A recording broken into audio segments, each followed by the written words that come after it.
Well, Stephen, it's been a while, obviously, since we saw you. The last time you were here for me today, you didn't end up fighting on Saturday. So, I guess what are the emotions now going through this again? Like, assuming that Shavkat makes weight and you get to fight on Saturday. Well, the good thing is that I don't think he's ever missed weight. So I know he's a professional. He's going to come in on point. So it's great, man. It's great to knowing that my opponent is a professional. He's going to come out here. He's going to make weight. We're going to put on a show come Saturday. So I'm just glad to be able to. It stinks that it's taken so long. I was looking forward to the fight in July, and really prepared myself for it. I wanted to get something in a little sooner, but I have been training since April because I was going to fight. I think in Vancouver, but then they postponed it to July. So I've been in training camp since April. So I had to give my body time to heal up. But I feel great and ready to rock and roll this Saturday. So when we talk to fighters, when they have to do a lot of, they stop their camp and then restart their camp, it can kind of feel like just one long fight camp. And, sometimes their body is, by the time Saturday rolls around, is a little burnt out. So I guess physically, how are you feeling after what essentially is a massive fight camp? Yeah, I feel great, man. I took ample time off, man, and I spent a lot of time on my recovery and my body for this camp. And actually, the past few camps, I've been doing that. But yeah, it did seem like a really long fight camp. I took a few weeks off and right back into it, but my body felt great, and it was healed up from the last camp and right into the next. So no problems for this one. No problems at all. No injuries. No aches and pains. I'm just ready to rock, man. Let's do it. I wish we could just teleport and just say go. You know what I mean? Just teleport into the cage and fight. This part is fun, but at the same time, it's the nerves and everything are going on. So, but it's I feel like it's my very first fight. And when they presented you with Shavkat, when the name came across your desk, what went through your mind? Because obviously you were supposed to fight Michel Pereira, and everyone was excited for stylistically that fight. And then there were rumors that maybe you'd fight Kamaru Usman maybe later on this year, and now you ended up fighting Shavkat, who's an incredibly high-level prospect. So when they approached you with his name, what went through your mind? Well, when I first heard of Shavkat, it was a few years ago. They wanted me to fight him, and I didn't, to be honest with you, I didn't know who he was. He was kind of new on the scene at the time. I know he was wrecking people, but I said no. I felt there was more guys that were deserving of where I was to fight. But I definitely kept my eye on him, and he's been doing work. He's ranked number 5, and they're saying that he's the future champ. So when I got the call to fight somebody who's in the top 5, I thought it was great. And who better to prove myself and show the UFC and the world that I'm ready for a title shot, another title run, than against Shavkat Rakhmonov. So now's the time to do it against a heavy hitter. I think the guy's like a 100% finish rate or something like that. So I know he's going to come out there and do work. He's not going to go out there and just try to hold me down. So he's going to try to finish you. And those are the kind of fights that I want to test myself against. And you're in a unique position where you made your UFC debut even before the Reebok era and everything. So you've seen the prospects come and go, and at one point you were the top prospect. So I guess where does Shavkat rank compared to all these top welterweight future champions that we've seen? Dude, I mean, I think his record says it alone. I mean, he's undefeated. He's finished everybody that he's fought. I think he's only had 5 fights in the UFC, but he's beat everybody. I feel like his toughest opponent was Jeff Neal, which was, we both fought against him. He ended up finishing him. I didn't. So that's obviously something to look at. But I think he's definitely probably one of the toughest guys in the division right now. Then last one for me, obviously, Bilal Muhammad is weighing in as the backup for the main event, and he seems pretty confident that he's, next in line for the title shot. Do you think an impressive win over Shavkat, could get you to leapfrog Bilal in this welterweight pecking order? Possibly, for sure, or at least a number 1 contender, maybe the loser of the main event. But finally, man, from Bilal, it's a long time coming, man. He needs to be fighting for that title, but yeah, if not the title shot, the number 1 contendership. So whoever loses that fight, it would be great. I mean, there's one guy that I've been wanting to fight for the longest, and that's Leon. I've been trying to get that fight for a while now, and it hasn't worked. This was before he was champ, and it would be great. No matter what happens Saturday, I fight him next. Stephen, there's people talk about Shavkat smashing people when he's going through people, but he's never fought a guy like you. So is there part of you that feels excited about being like, well, I can be the tricky puzzle for this guy? It's not the other way around. Just because he's rising the rankings doesn't mean he's this crazy new puzzle for people to solve. I'm actually the puzzle that needs to be solved here. 100%. And that's how everybody feels when they face me. After everybody that I've talked to, it's even Bilal and Gilbert, all these guys. It was like, man, I didn't want to take this fight, but I had to. It was one of those things. I feel like I'm the puzzle still in the division that everybody still has to try to figure out. And I'm getting better every day. That's the thing. Every time I step back out there, I'm improving in something. I've seen him fight. I've watched him closely over the years, especially when I first heard his name, and kept my eye on him. He's good everywhere. It's kind of like facing a Rory McDonald. When I first fought him, he was great everywhere.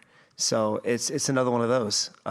There's going to be a lot of adapting out there, I feel, because I feel like he's one of those type of fighters that he evolves when he fights. He gets better. There's a lot of guys at the top of the game right now. You've seen him fight once. You've seen him fight 100 times. And this is another guy, another Rory that I got to prepare for. So whatever happens, man, I'm ready to adapt. I've trained with some really good guys for this camp and over the years, and I've definitely prepared myself for this one.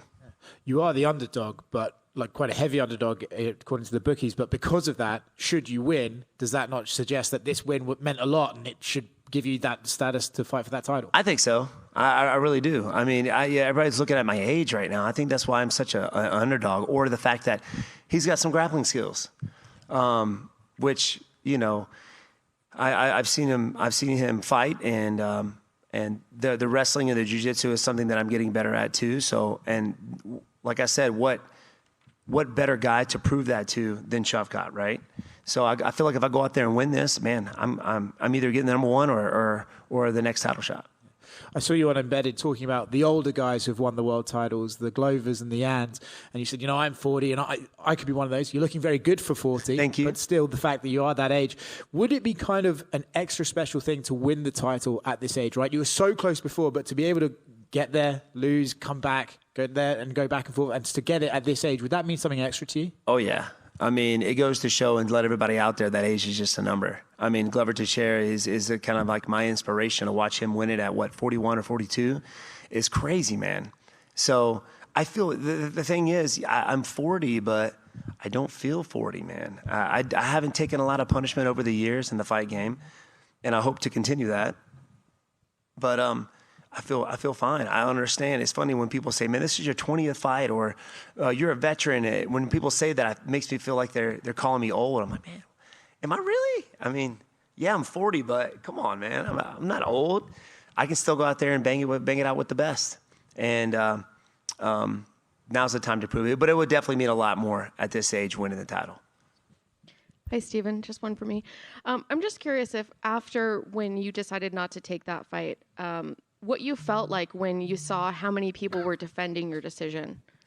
I thought it was awesome. I mean, there was a lot of that going on with people not making weight, and I felt like it was becoming a thing. Like people were doing it on purpose to get an advantage over their opponent. And unless you've cut the weight, you won't know what it actually feels like to really suffer through that. And if your opponent doesn't do it with you, there's a difference. There's a big difference. So it was cool to have the fans and everybody behind me with that, because that was going on, I feel like, a little too much. And hopefully it would have stopped. Well, recently there was a fighter that the same thing happened to him, and I don't think he took the fight, which was cool. I think more guys should do that. If you say you're going to be this weight, you better show up being that weight. Got to show honor and integrity and do it. Steven over here. Yes, sir. Steven, curious. Hey, Steven. Just curious about the main event. Do you have a prediction, kind of a pick, and who you think is going to win that? Man, people are going to say it's wrong, but I feel like, from looking at the Usman and Colby fight, we saw what happened there. And then we saw what happened with Leon and Usman. Obviously, Usman was winning the first until he wasn't. But that goes to show that Leon is just as good in the 5th round as he is in the 1st. He's got great takedown defense. He's also got a gas tank. I know Colby Covington is notorious for that.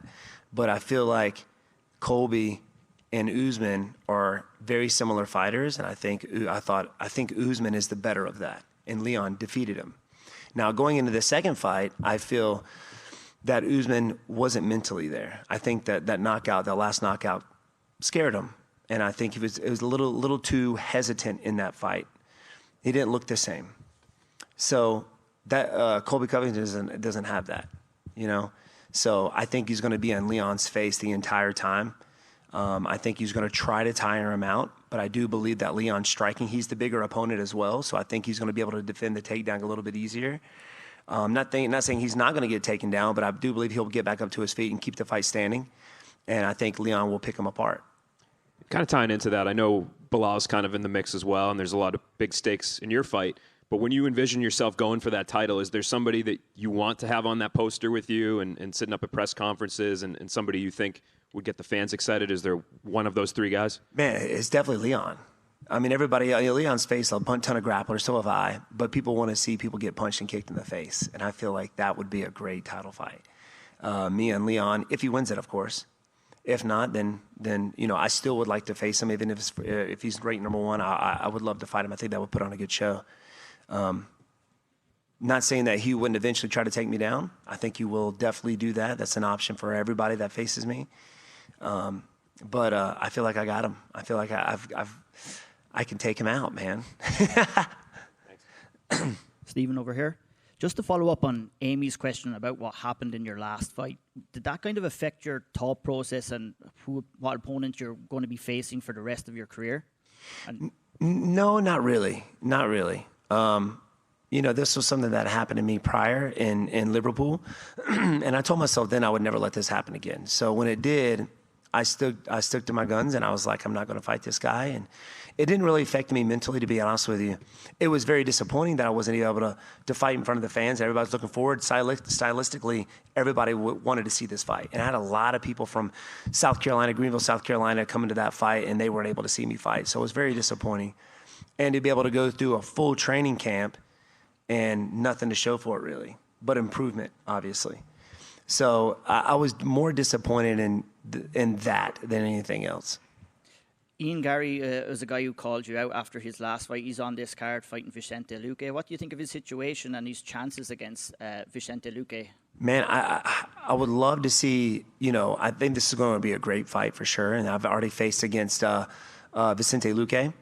I think Vicente has the skills to be able to win, but I feel that Ian Gary is a very intelligent fighter. I think he's going to go my route and try to pick him apart, use his range, use his reach.